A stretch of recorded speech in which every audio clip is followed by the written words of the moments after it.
Vancha kalpatarubhyascha kripa sindhubhya evacha patitanam pavanebhyo vaishnavebhyo namo namaha. Jai Shri Krishna Chaitanya Prabhu Nityananda Shri Advaita Gadadhara Shrivasadi Gaura Bhakta Vrinda. Hare Krishna Krishna Krishna Hare Hare Hare Rama Rama Rama Hare Hare. My dear Lord, please guide us all so that we can fight against inner demons and come closer to you and closer to the glorious destiny that you have for each one of us. Hare Krishna. I'm delighted and grateful to be here, all of you today in front of Akala Chanji. Am I audible to everyone behind? Okay. So today I'll be speaking on the topic of winning the war against temptation. So I'll be writing and drawing certain things over here.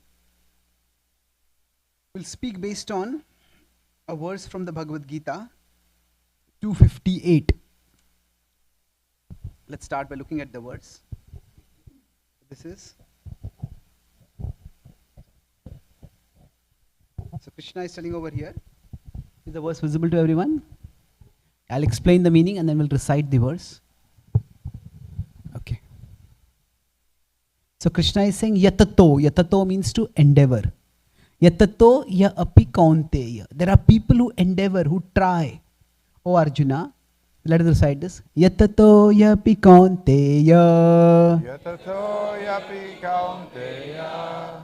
Purushasya. These are people, intelligent. And what kind of people are these? Vipashchitaha. They are intelligent people. They are trying to do the right thing. They are trying to resist the pull of temptations and distractions. So two things Krishna is saying. They are trying and they are vipashchita. They are intelligent. Purushasya vipashchitaha. Purushasya vipashchita. But still he says indriyani. Indriyani is the senses. Indriyani pramathini. They are wild. The senses are wild. And what do these wild senses do? Haranti, they steal away. Prasabham, prasabham mana. They are so wild and so restless, just drag the mind away, steal the mind away. Indriyani pramathini. Indriyani pramatini. Haranti prasabham manaha. Haranti prasabham manaha. So, I have in one of my new books rendered some of the Gita's verses poetically. So here, this verse is saying, even those who are wise and strong, the senses can pull them forcefully along. Restless and relentless, the senses lead all astray, sweeping into illusion from wisdom far away. So this is the plight of most of us in life. So I'll talk about this verse in three broad parts. I'll use an acronym CHIT. So to broadly give a framework to what I'm going to talk about. So first is contemplation. So contemplation refers to that when we go through life, there is some time or the other when we are forced to contemplate what is going on in my life. When I grew up, when I was growing up, there's a rumor that I was a teenager one time. So when I was growing up, at that time, I had a bit of a short temper. And that was a problem, but I had another problem. I had a bad temper and a good vocabulary. So since my childhood, I loved to just pick up a dictionary and memorize words.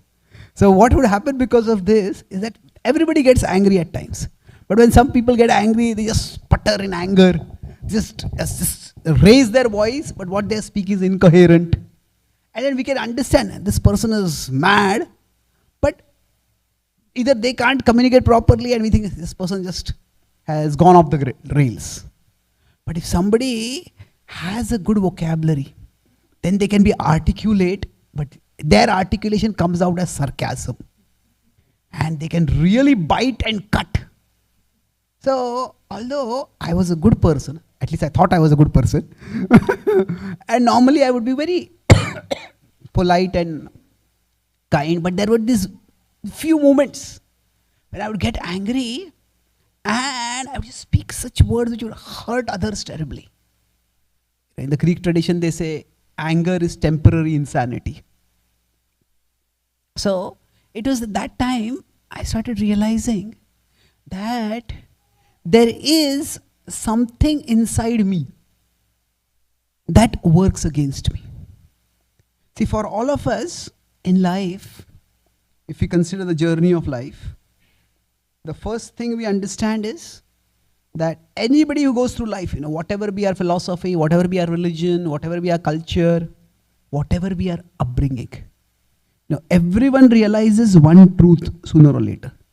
That is, life is tough. Isn't it? We are wealthy, whatever it is, life is not easy for anyone. The degree of toughness may be different for different people, but life is tough. But the first thing we realize is that whatever we want to do in life, there are many external obstacles that we need to fight against. That maybe we don't have enough money to get a good education. Maybe people just don't recognize how good we are. Maybe there's a bully in school. Maybe there's a boss who's exploitative.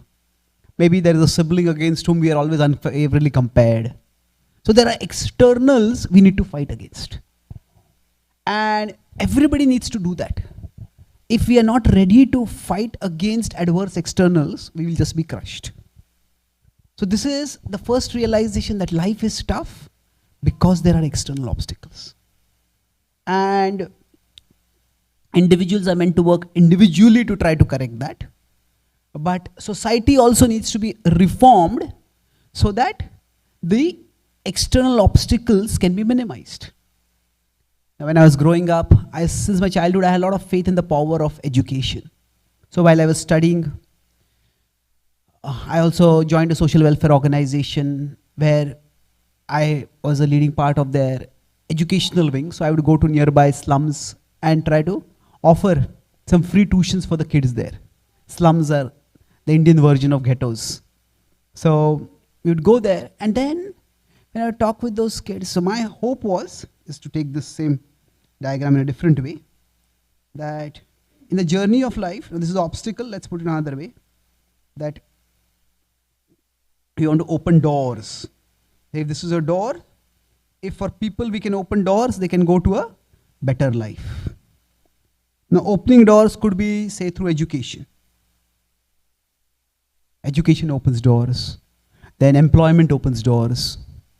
So many of you are Indians who have come to America. That's because in this land of opportunity, more doors are opened for us. So the idea is that we open doors for others. And that was my hope. But then soon I noticed that many of these kids, when they would become friends and start talking about their home life, there's alcoholism, especially among the fathers, and there's domestic violence. And I was thinking, I'm telling them about the date when World War I happened and World War II happened. And there is a war happening in their own homes. And how much am I really helping them? So we decided to get into anti-alcohol campaigning to help people get off addiction. We called some experts. We also learned some principles. We inspired the parents. And in a small part of that ghetto, everybody resolved to give up alcohol. And we thought it was a great victory for us. Then it was my semester break. I went home. And when I came back, I found, to my utter dismay and despair, that not only the parents, but even the kids had started drinking. So in the intermediate period, there had been a political election. And one of the candidates, in order to woo the voters, had brought truckloads of free booze for everyone. And that's when a sort of mental image formed within me that while I was trying to open doors, but on the path of life, there are trapdoors. And we often fall into these trapdoors. So while the doors need to be opened, the trapdoors need to be closed. The trapdoors could be our own addictive desires. Addiction is such a terrible and tragic phenomena where it could be alcohol, it could be nowadays drugs is becoming a huge epidemic. So this is something from inside seems to destroy us. Or it could even be just destructive emotions. We feel angry, we feel vengeful. Sometimes anger directed outward is aggression. Anger directed inward is depression. When I am angry with myself for not being good enough, why can't I do this? Why is this not working out for me? Why am I not like that person? Then we start beating ourselves up from within. So we can have both of these could be self-sabotaging things. So anger directed outward, what happens? It's aggression. That's what we may see on the streets when people fight. But then it directed inward, what happens? Depression. We start beating ourselves up. Now, if somebody is beating us from outside, we can call to someone for help. But if we are beating ourselves up, whom are we going to call for help? So the fact is that everybody sooner or later starts understanding that there seems to be something inside me that works against me. That there are these trapdoors and we all tend to fall in those trapdoors. Now we may not have addictive habits, but we all can probably think of some habits which are preventing us from rising to our potentials. We all can think of some emotions that get the better of us. So basically, how to close these trapdoors. That was the time when as my reading became more philosophical, more psychological, more spiritual. And then I came across the Bhagavad Gita. In 336, when I read Atakena prayuktoyam papam charati purushaha anichanapi varishneya baladiva niyojitaha. Says, what is it? Arjuna asks Krishna, what is it that impels people to act self-destructively as if by force, even when they don't want to? And I felt, yeah, this is the question that I have. I want to understand, what is this?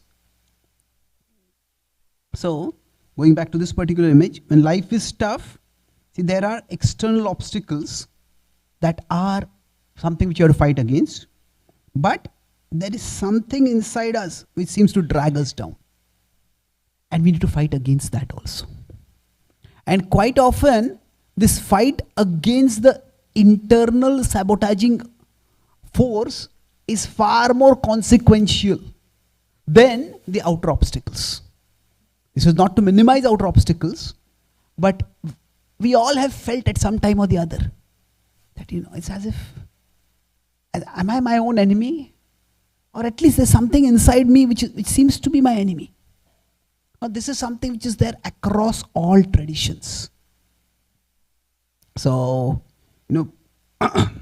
we may or may not believe in the existence of Krishna.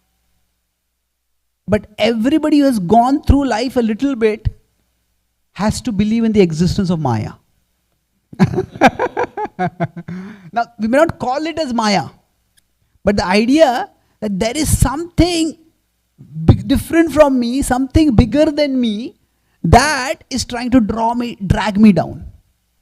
So, now the specific conceptions may vary, but what in our tradition we call Maya, say in the Christian tradition, broadly there's a similar idea as the devil. In the Islamic tradition there is Shaitan. In modern terminology people may say, I have my inner demons. Isn't it? So everywhere in artistic circles they use the word resistance. There is something inside you that just prevents you from doing good work. So, we may or may not want to be Krishna conscious, but we become Maya conscious. In the sense that not just that there is temptation, but there is something which is working against me. And that's how we start understanding that I have to fight. That I have to fight against this. I have to push myself, not just push against the outer obstacles, but also push against this inner sabotaging force. So that's where, I said I'll use an acronym to explain this session in 3 parts. What is the acronym? Anyone remembers? Chit. Chit is to become conscious. So first is contemplation. From contemplation comes intelligence. Now what does intelligence mean? By intelligence, we start understanding that there is some force almost separate from me, which is working against me. And I need to fight against it. And the way I fight against it is it's a tough war. I have to push against it. So, what I'll be speaking, I'll summarize the entire remaining session. In fact, everything if you forget from this session, this one diagram, if you remember, everything essentially will be there. So in life, there is the push principle. That means we all have to push ourselves. If you have to do anything, a student wants to study, they have to push themselves. Even if a student wants to play, but you want to really become good at playing something, you have to push yourself.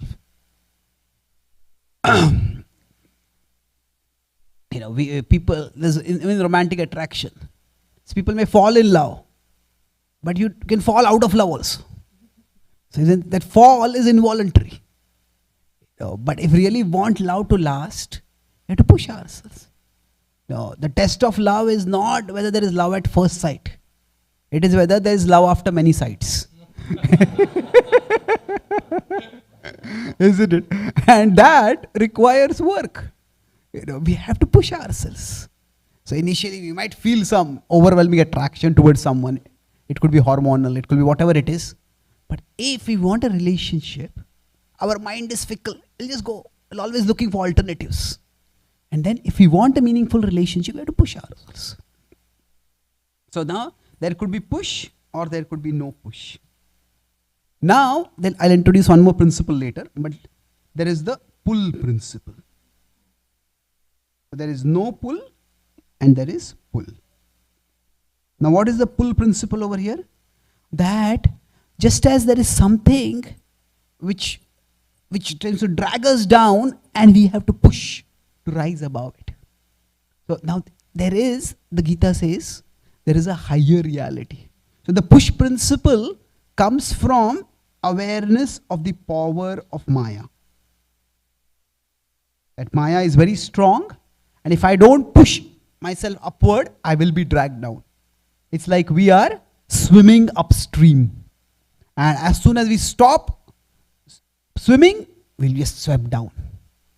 So like that, when we become aware of the power of Maya, we start recognizing that I need to push myself.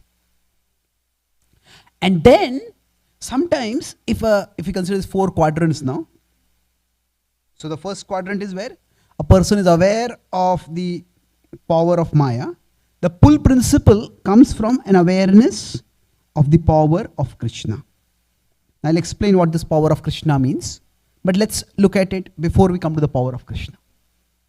If we consider quadrant 2, where a person is neither aware of the power of Krishna and nor aware of the power of Maya. So what happens is, at this stage, the person may have unhealthy habits. But the person just doesn't think, this is just what I want to do. There was a British author, I think Oscar Wilde, he said, giving up smoking is the easiest thing in the world. I have done it over 100 times. So, what happens here? I think I gave it up, but it didn't give me up. It caught me that there is something beyond me which is catching me and dragging me. So, some people, they just drink and you tell them, You're drinking so much, you will die. At least I'll die happily.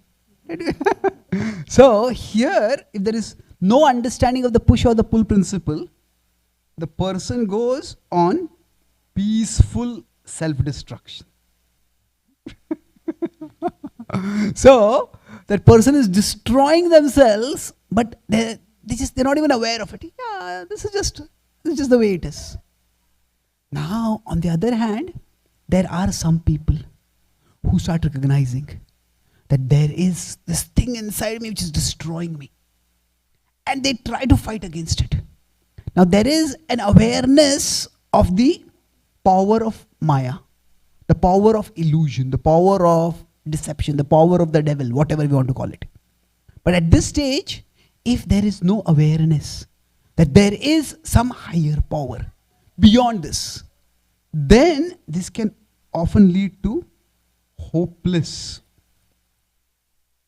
It leads to hopelessness, and then not only hopeless, eventually we go on hopeless self-destruction. I don't want to do this, but somehow I keep doing it again and again. And this is a stage of existential despair.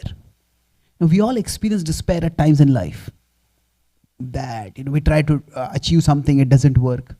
But when we start feeling that there is something much stronger inside me that is just dragging me down, and I can't do anything about it.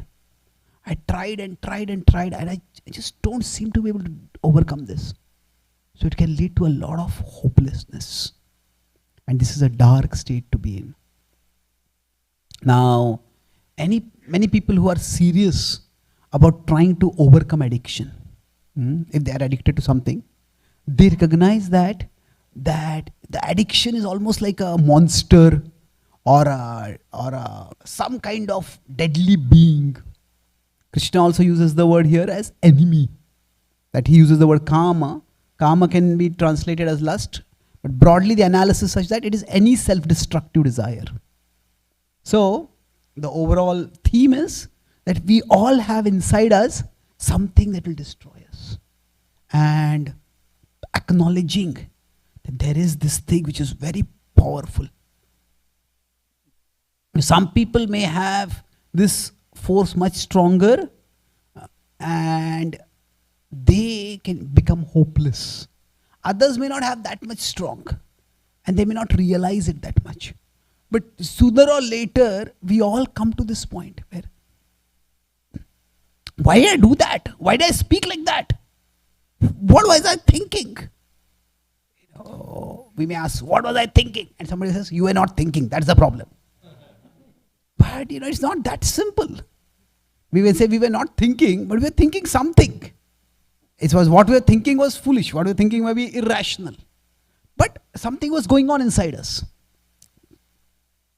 So now from here, if we move upwards. So for example, now there are many people who are across the world very serious about trying to get off addiction. So there is a 12 steps program where there are Alcoholics Anonymous and other groups. So one of the first principles they acknowledge is that I am in the grip of a habit that is of something that is far stronger than me. I've tried, I can't overcome it. And therefore, I need to entrust my life to a being far greater, to God as I may conceive it. So initially it started a Christian initiative, but now they made it a little more inclusive, God as I may conceive it. So the idea is that slowly, if we see Krishna later also says 7.14, Daivi Esha Gunamai Mama Maya Duratyaya. It is the first level of realization is Maya is extremely powerful. If we don't realize this, then we won't feel the need for taking shelter of Krishna. Even if we have the opportunity to take shelter of Krishna, we'll not feel the need for it. So for example, if we consider this quadrant 3 now, some people they are aware of the power of Krishna. Okay, they're born in a devotee family, they're born in a pious family. But a teacher in our tradition, Bhakti Thakur, he used to say that at those times, we didn't have planes, we had trains. Planes are quite common now, but he said often the people who miss the train the most are the people who stay right next to the railway station. They think that, oh, I can just catch the train anytime. It's just next door only. So they keep delaying, and the train comes and the train stops and the train blows the horn. I just go. And they go and the train is gone. So like that, what happens is, if we have the opportunity, as aware of the power of Krishna, but not aware of the power of Maya, then what happens is, we often become careless. And because of that, we stay vulnerable. Now, of course, there's another possibility that someone is completely transcendental. Transcendental means they just feel no power of illusion at all. There's some great saintly people, even in the greatest of temptations, they just feel no pull at all. No downward pull at all. They're completely immersed in Krishna. So, now those are very, very rare. But in general, for all of us, it is with our intelligence that we need to first recognize that there is a power bigger than me that is controlling me, that is dragging me down, and I have to fight against it. And then maybe there is a power bigger than that also, which can help me overcome this. So this is where, when we realize the power of Maya and the power of Krishna, this is where we become careful. Now, careful in what? Two things. Krishna says to overcome temptation. Here it is said, prasabam, haranti prasabam manaha. The mind is dragged away. So later Krishna says, how do we deal with the mind? For dealing with the mind, abhyasena tu kaunteya, vairagyena cha gruhyate. He says we need abhyasa and vairagya. Now these words can be translated many different ways. One simple way to translate it is that abhyas is persistence, and vairagya is abstinence. Persistence and abstinence. What does it mean? That in one sense we become careful to persist in doing the right thing and to abstain from doing the wrong thing. So in this, what are we trying to do? So there is this inner enemy that seems to be inside us. What is that? Something seems to be sabotaging me from within. So that is actually the conditioning within our own mind. See, our mind is like a software. If all of this seems a little technical and complicated, don't worry. What follows is going to be even more technical and complicated. Well, not really. But just make a couple of points here to illustrate this. What does persistence and abstinence mean? That the Gita explains that our existence is three level. There is the soul, there is the mind, and there is the body. And these three together comprise the self. So there's the soul, the Atma, that's the spiritual side. There is the mind, that is our bodily, mental side, and there's the body. Now these three could be compared to a computer system in which the body is like the hardware, the mind is like the software, and the soul is like the user. So now our mind is like a software. So when we say there is something inside me which is impelling me in some direction I don't want to go. So what is that? That is the programming in the software. So we could say our mind is programmed in certain ways by the past choices that we have made. Whether we remember those choices now or we don't remember right now. But they have programmed us.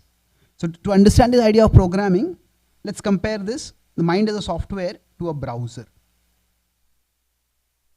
Now I am based in Mumbai, and in Mumbai there is this small thing.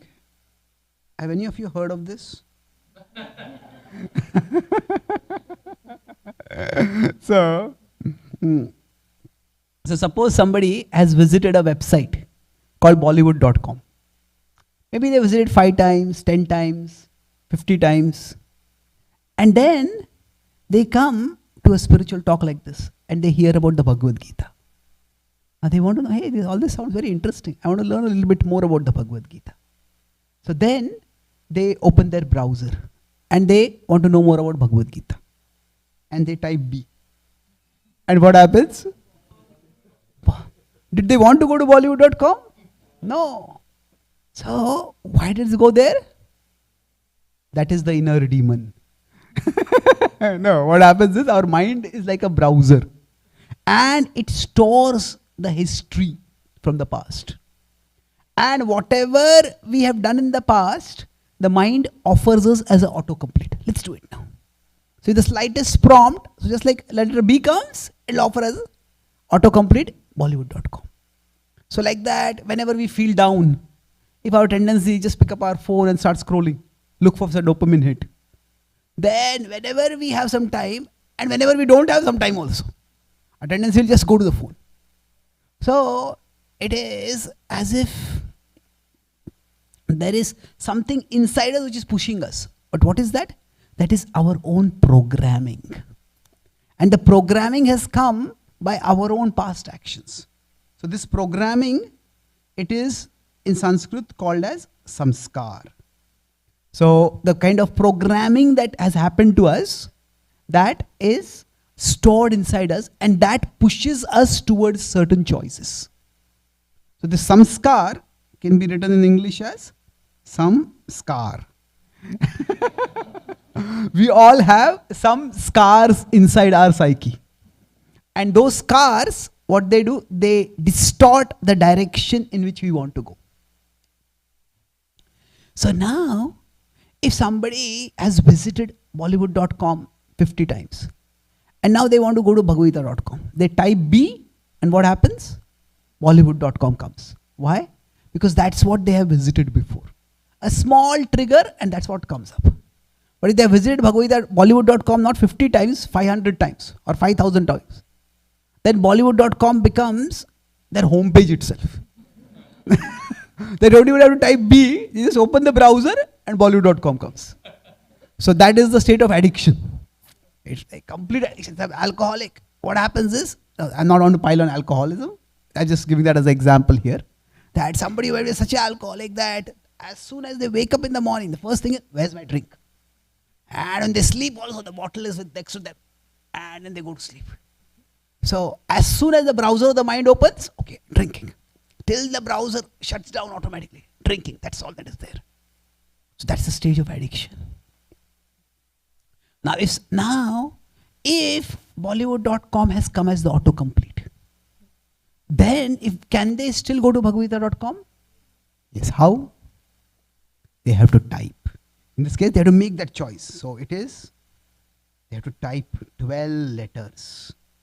That can seem like climbing Mount Everest. But they do that. So basically, this is coming, don't go there. This is the Vairagya. Vairagya, like I said, is abstinence. So something will come as an autocomplete, don't go in that direction. And then where we want to go, we have to type it all, that is the Abhyasa. Abhyasa is the persistence. So the mind is capable, it can be changed by simple reprogramming. So what is the reprogramming? Just whatever it is what we want to do, just do it. Don't worry about making big resolutions. See, resolutions don't change impressions in the mind. It is actions that change the impressions. By saying, I want to visit Bhagavad-Gita.com, that's not going to change the browser history. Visiting Bhagavad-Gita.com is going to change, isn't it? So just do it. Now, even if we can't do it for long, just do it. Now, for some people, if they had visited Bollywood.com 10 times only, then they visit Bhagavad-Gita.com for 2, 3, 4 times. Even one time they visit, then next time Bhagavad-Gita.com will come as one of the autocompletes. It may be down, Bollywood will be on, but it will come. But if somebody has visited just 10 times, they go 2, 3, 4 times, and then Bhagavad-Gita.com, they type B, that becomes the first autocomplete. Okay. But somebody has visited 500 times. Then for Bhagavita.com to come as the autocomplete, they may have to visit 100, 200, 300 times. So we don't know how strong a particular conditioning inside us is. And that's why we don't know how long it will take to change that conditioning. But this two-step process, abhyasena tu kaunteya, vairagena cha gruyate. Simply just do what we want to do and avoid what we don't want to do. Just keep doing this. Things will change. So this is intelligence, We don't have to go into a whole complex moral dimension. I have no willpower. I am worthless. I can never change. No, we are not worthless. It's just that our mind is programmed in a particular way and we need to reprogram it. So this doing these two things, persistence and abstinence, with small steps, that is valuable. Sometimes we make a resolution and we can't stick to the resolution. And we think, what is the use of making resolutions? No, it's not like that.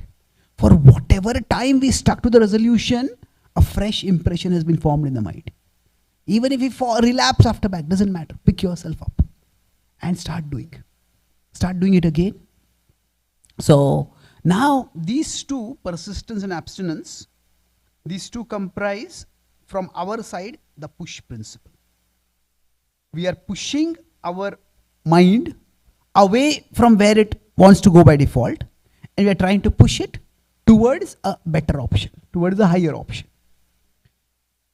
Now this requires effort, and this can seem like a long, arduous journey. Fortunately for us, there is help available. And that's the last part I'll talk. That this is a mechanical process overall. The mind, after all, is like a machine. And anybody, by adopting these two principles, can bring about changes. Now, to this push principle, if you want to make it easier, the persistence and the abstinence. What can make it easier is that if for abstinence, we create some boundaries around us.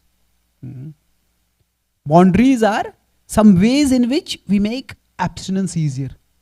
Suppose somebody is an alcoholic and they resolve, I want to give up alcohol. And their house happens to be right next to a bar. Then what is going to happen? Well, sarva dharman parityajya mayam ekam sharanam vraja. They'll just forget everything and they'll relapse. There will be no bar for them to go to the bar. So if there is something unhealthy that we have a tendency to go towards, we need to create some boundaries. See, sometimes in self-transformation, willpower is overrated. Willpower is important, but we need supports, we need aids. It should not just, no, I will not do this. Make doing it more difficult. So if somebody has a tendency to surf the internet too much, spend too much time on social media, then don't keep those apps. Have some net filter, have some parental control. Create some boundaries and make creating boundaries easier. And these boundaries can be created at an individual level by each one of us. And ideally speaking, the boundaries should also be created by society at a social level, at a cultural level, by which certain actions become more difficult. But either way, boundaries are important. And for persistence, we need to create some bonds. That this is what I'm going to do. So for example, if we want to develop a healthier habit, don't just make a resolution, I'll do it. If you want to exercise regularly, okay, I'm going to exercise regularly. Create a bond, form a friendship with someone who wants to exercise regularly.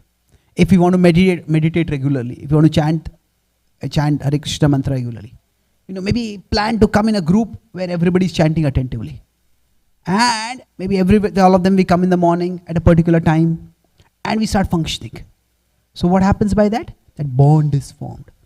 So bonds and boundaries can help us in persistence and abstinence.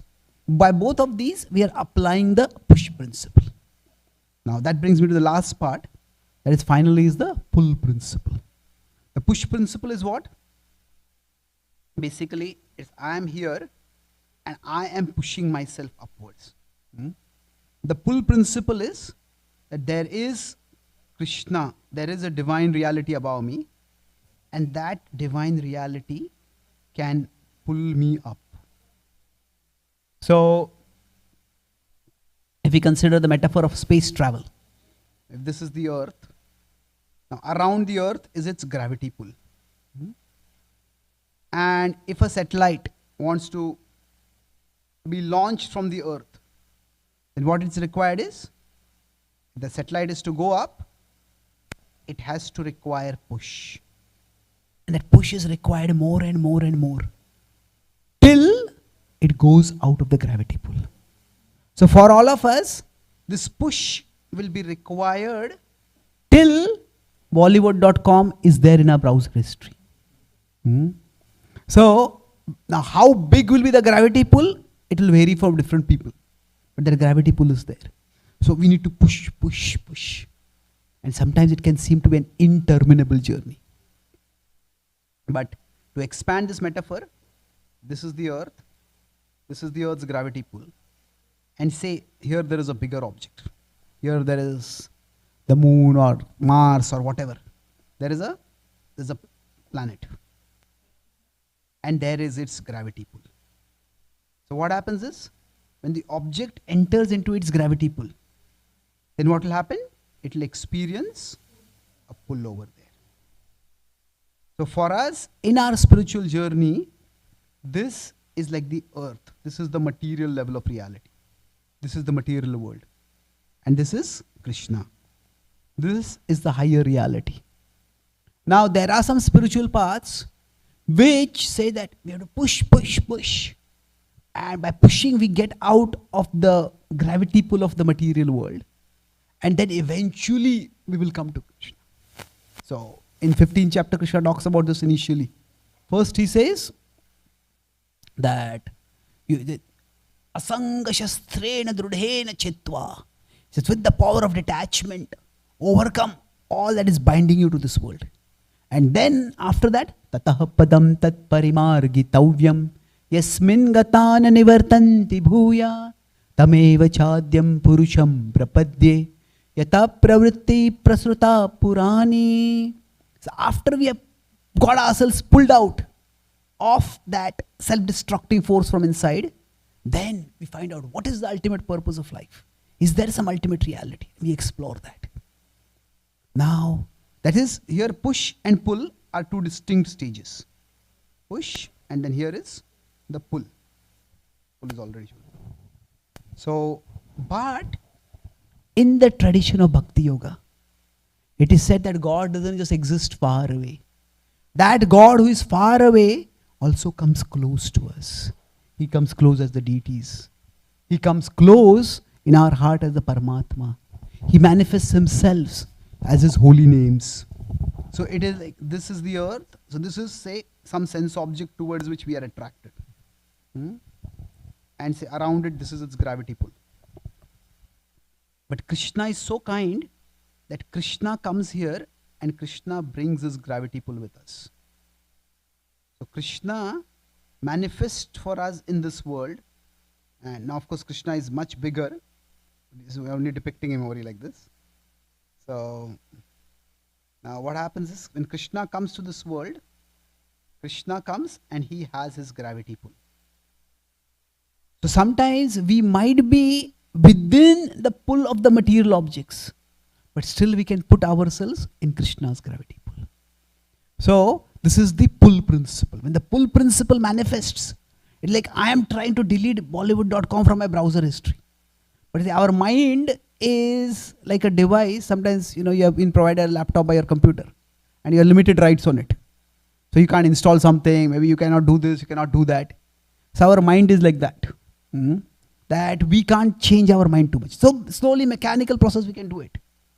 But if we connect with Krishna, if we pray to Krishna, if we attract his mercy, that Krishna can just format the browser.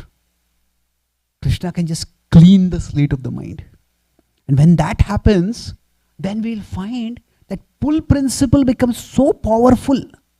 That is the principle of Krupa, of mercy, of grace.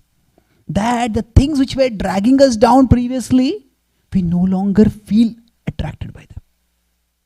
Just the attraction just disappears.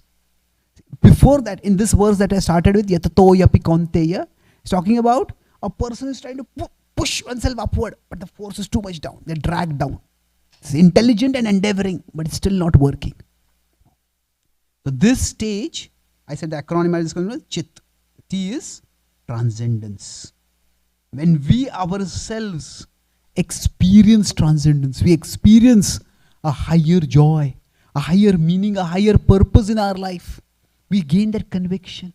My life is not just meant for tasting this pleasure, eating this food and drinking this and chasing after that object. There is so much more I can do with my life. My life has a divine purpose. I have a divine calling. So when that vision, that conviction comes, then the lower temptation just disappears. Many of us might have been eating meat before we were introduced to bhakti. And then now if we start traveling, maybe in a plane, and a person next to us is eating meat. If somebody has been practicing bhakti and honoring Krishna Prasad, they will not even feel the temptation of meat. Maybe if they're watching some TV, maybe what is the TV going on? I want to watch the TV. But we not even feel the temptation of meat.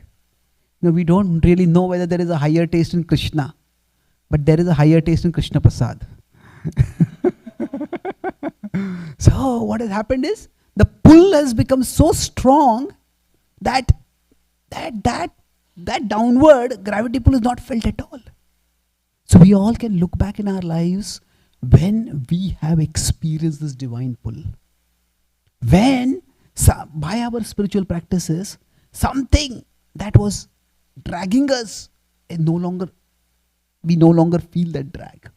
Either at least for sometimes we feel that relief, or we sometimes fully feel that relief. And that can give us that conviction. That contemplation can give us the conviction that this state is possible. This divine pull is for real. So when we are practicing bhakti, when we do our sadhana, when we chant the holy names, when we come in the association of devotees like this, the purpose is, at one level, we are doing mechanically, we are trying to do vairagya and abhyasa. We are getting ourselves out of a materialistic environment, and we are putting ourselves in a spiritual environment. So in one sense, our bhakti practice, this is the point I'll conclude with, our bhakti practice, at one level, it is, we are doing the push principle. That we are putting ourselves in a spiritual environment. But by this, also what we are doing is, we are praying for, we are beseeching the Lord for activating the pull principle. And when that pull principle is activated, then magic happens. That's the time when that struggle inside will just diminish and disappear. And that is where Krishna says, prasade sarva dukkhanam hanirasyopajayate prasanna chetaso yashu buddhi paryavatishthate. So we become cheerful. The inner tug of war ends. We just become joyfully absorbed. Prasanna chetaso. We become cheerful because that is where we have won the inner war. And that is the possibility that exists for each one of us. It may seem difficult, but it is not impossible. What is impossible for us is very much possible for Krishna. And we just keep doing our part and He will do His part. So I'll summarize what I discussed today. I was discussing about winning the war against temptation, winning the inner war. That is the topic. So I talked about it in 3 broad parts. What is the acronym? Chit. Chit is become conscious. So C was contemplation. So contemplation is, we could just go through life and not even realize that there is an inner war going on. So initially what happens for us? We think that there are outer obstacles. And these are the problem for me. People are not valuing me. People are not recognizing the talent I have. So we think outer problems are there. But soon we realize that there is something inside me that drags me down. I told about my life story about how I had this issue with anger. And I realized I didn't want to get angry, but that combination of bad temper and good vocabulary was deadly. And it was not just with others, but with I'm sorry, not just with me, but with others also. Now we may want to open doors for others to walk through towards a better life. But the problem is what? Yes, there are trap doors on the path of life. And we all can fall in those trap doors. So those trap doors can be our own disruptive desires or our own disruptive emotions. So by contemplation, we understand that there is something that is working against me. So we may not believe in God, but we have to believe in Maya. We have to believe in something just through our experience. That's something that is working against me. We may call it Maya, we may call it the devil, we may call it Shaitan, we may call it inner demons, whatever the name we give it. But we all come to that realization by contemplation that this inner war is actually the bigger war. And then what do we do after that? That's where I was intelligence. So by contemplation, then we start using our intelligence. What does intelligence mean? We talk about this framework, these 4 quadrants, that we realize the power of Maya first. And then that leads us to, I need to push. And then there is the power of Krishna. And that inspires us to pull, that we want to come in the pull principle. So if neither of it is there, then we are peacefully self-destructive. We just don't recognize that we are going on a terrible path. Here there is, we become hopeless. No, we are on the path of self-destruction, but we don't know what to do. In this quadrant where we have the power of Maya, we often become complacent, we become careless. And that's why we stay vulnerable. And now here, we become careful. So with our intelligence, we talk about these 2 principles of Abhyasa and Vairagya. So that is abstinence and persistence. So I discuss this is where with intelligence we try to understand, okay, where is this self-destructive principle, this self-destroyer from me, where is it coming from? So it is basically our own mind's programming. Our mind's programming is unhealthy. We discussed about the concept of samskaras and the example of Bollywood.com. So if that is what is there in a browser history, we can't just delete it. We can't format it. But what we can do is, we can visit somewhere new. So to go to bhagavadgita.com, for example. So the default comes, this is the default. Toward this, we have Vairagya. No, I won't go in this direction. This is where we want to go. This is where we have Abhyasa. So persistence and abstinence. And if we just keep doing this regularly, this itself will change the programming of the mind. But eventually what we want to do is, we want to experience, it's not just our own intelligence, we want to keep fighting, we want to experience transcendence. So at one level, it is simply by push, we can try to change ourselves. And that can also work to some extent. But in bhakti, for us, the push in the sense of abstinence and persistence, these 2 are, what are we doing through this? We are actually attracting, begging, praying for the pull principle. We are praying for Krishna to pull. So this is like, I am here, we are in the gravity pull of the earth, but Krishna is so merciful.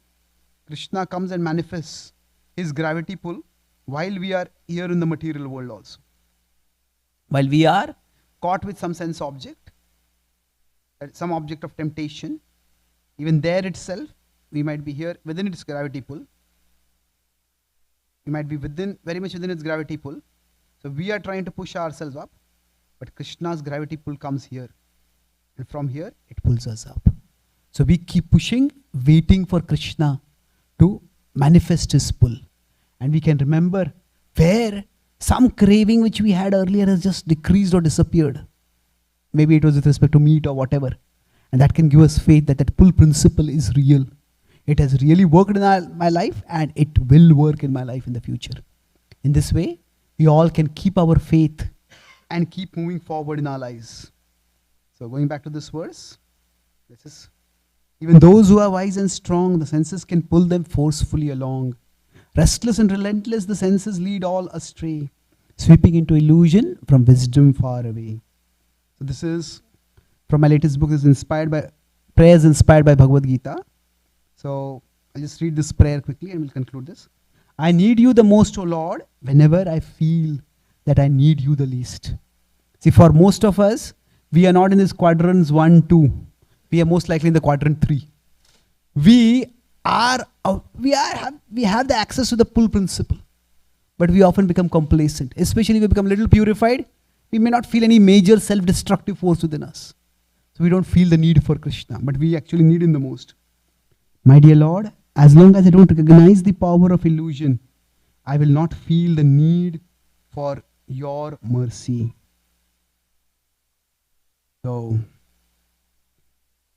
but it is only temptations, after temptations drag me deep into dark illusions, impelling me to actions that I would normally have shuddered to do, and trapping me in troubling and terrible situations, largely of my doing, that I realize how much I need you in times of temptation, my Lord.